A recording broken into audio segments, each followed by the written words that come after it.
Emotions are way out of control. Have you ever found yourself in a situation where you just emotionally can't control yourself? I'm smiling right now. There's no.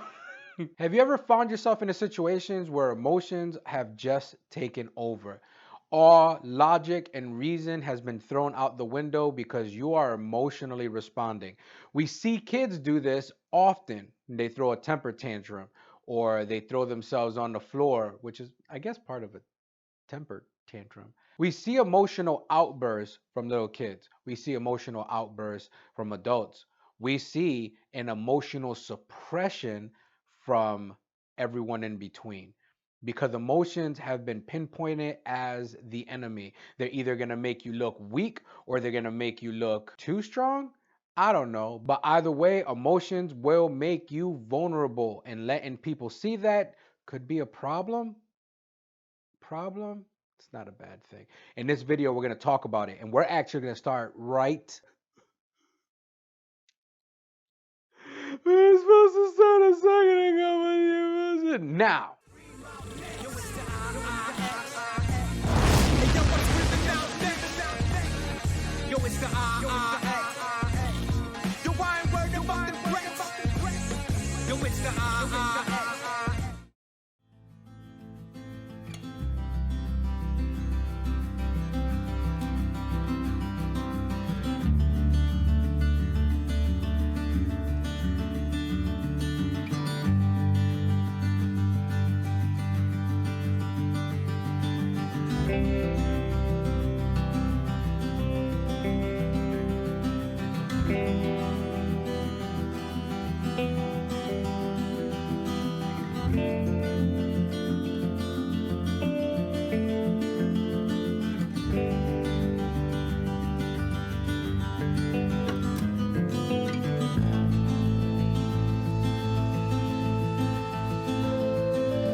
What's up, y'all? This is your boy 210. If you're just stumbling upon my channel, I really would appreciate if you subscribe and hit the alerts.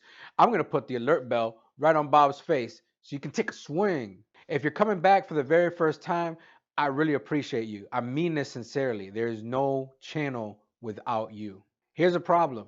Individuals walk around with undealt with emotions or too much emotions. There's never anywhere in the middle where people can just acknowledge that emotions exist, know what to do with those emotions, and either respond appropriately or respond when a time is best for those emotions.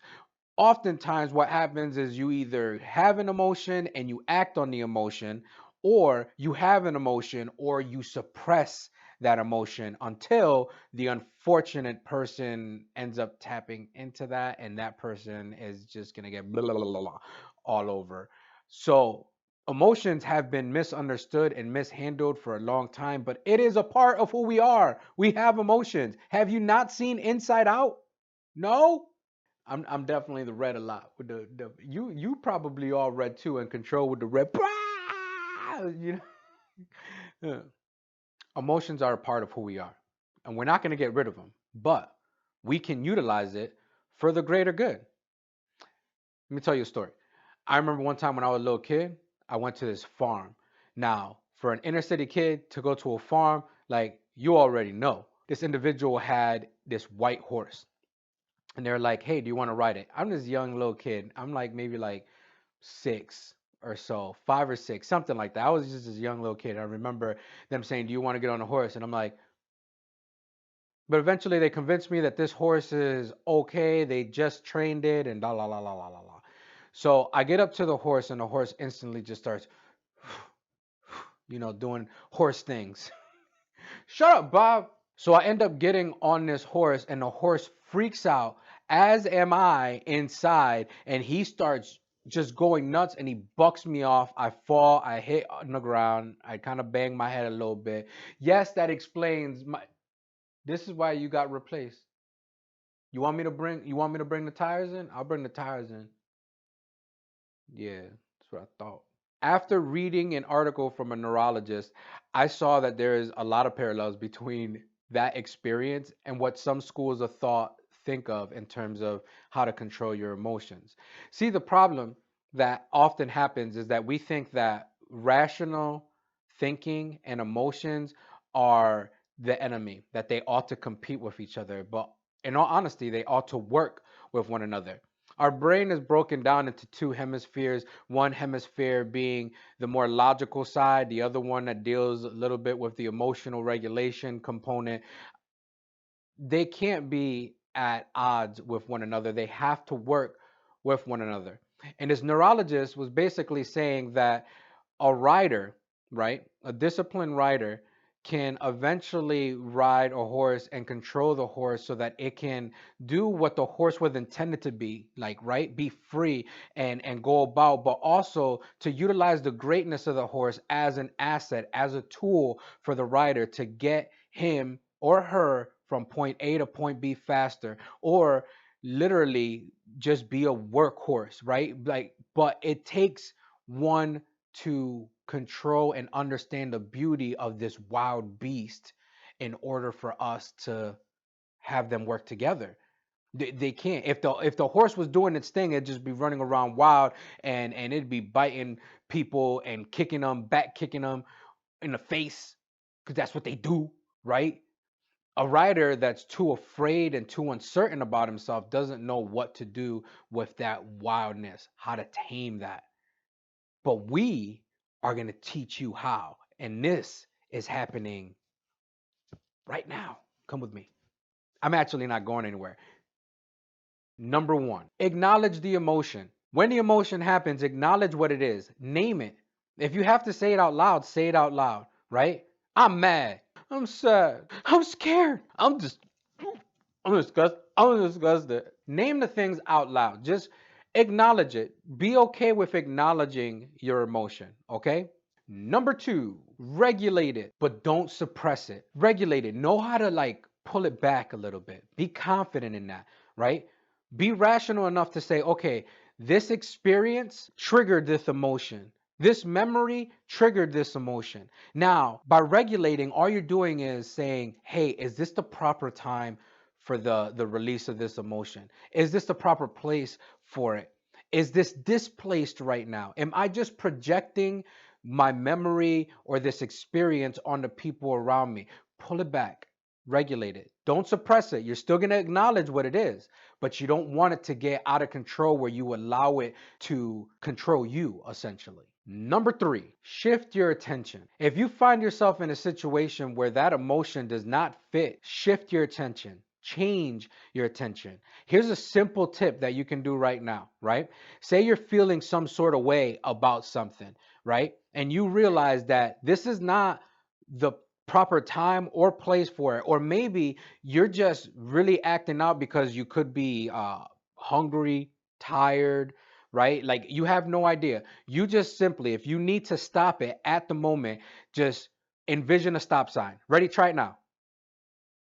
I bet you stopped. Why? Because you've been trained to stop at a stop sign. You see a stop sign, you're just going to stop. So change your focus from that moment and stop yourself before you do something that's either going to embarrass you or get you locked up.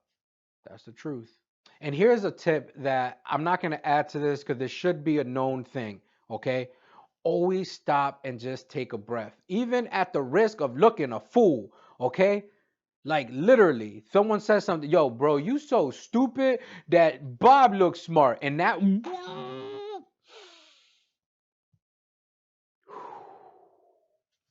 yo, you right. I'm stupid, but don't you ever call Bob smart. This is not going to be easy. But with practice, you're going to be able to acknowledge your emotion. You're going to be able to regulate your emotion. And lastly, you're going to be able to shift your focus if need be. You know, I'm an emotional guy.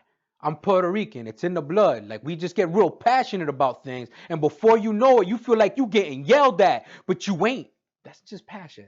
But we happen to be very emotional. In fact, if you watch any telenovela on Univision or Telemundo, you'll notice that the guys and the girls emotionally are about the same. Everyone's crying over something. Everyone's mad about something. Everyone's looking to kill somebody about something on a telenovela, you know? When I was first on that horse saw that not only was I scared, but that it was strong. I'm not saying that the horse was maliciously trying to buck me off, but it was also trying to teach me a lesson. Like, bro, if you're going to get on something so strong, something that can bring you from point A to point B so fast, then you better have confidence on how to control me, how to keep me in line, how to rein in that energy, that power. I was weak at that mentally, and now I know that the two have to work together. I model most of my emotional regulation and understanding through Jesus Christ. Well, Jesus himself had opportunities to really flip the script on individuals. He wasn't afraid to show his emotions, but he also wasn't afraid to pull it back. I mean, we saw in scripture or heard in scripture when he wept, when he flipped the tables at the temple, when he was scared at the garden, where he mourned for the people who were doing these atrocities against him. We saw this, but we also saw and heard numerous times where he just chilled. He stepped back for a second. You know, in Proverbs 29, verse 11, it says this: a fool will give full vent to his anger, but a wise man knows how to slow it down. A fool is going to instantly just emotionally respond. A wise man's going to know when to use that emotion in his or her favor. We're all created with emotions as a natural part of us. So anyone who suppresses their emotions is not allowing themselves to really fully be what God created them to be. But on the flip side, people who overuse their emotion and let emotions control everything are not allowing themselves to be the greatest versions of which God created them to be. Now think about this. Emotions do not control you, but you have ultimate control over something stronger, something that can drive you, something that can overpower you.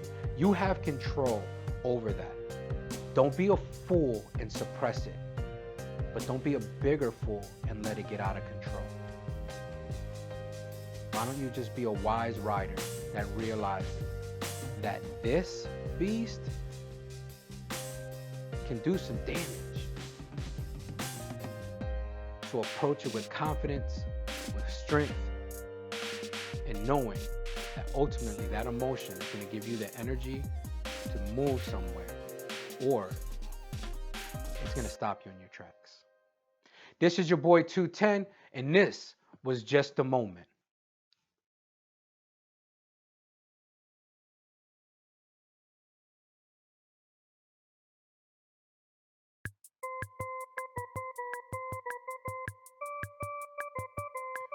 Right, check 1, 2.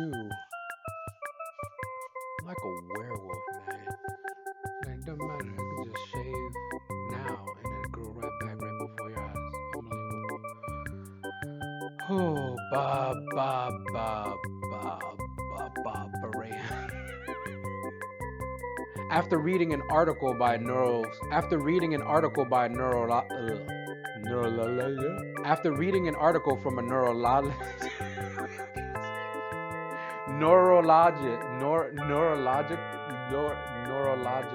neuro. Hey Bob, I'm sorry I made you cry earlier, bro. That was weird. I didn't think you had tear ducts. Those tires mean nothing to me. I promise. Okay? We tight? Alright, be like that. I'm gonna bring in the tire. No, nothing. I just thought I saw something there.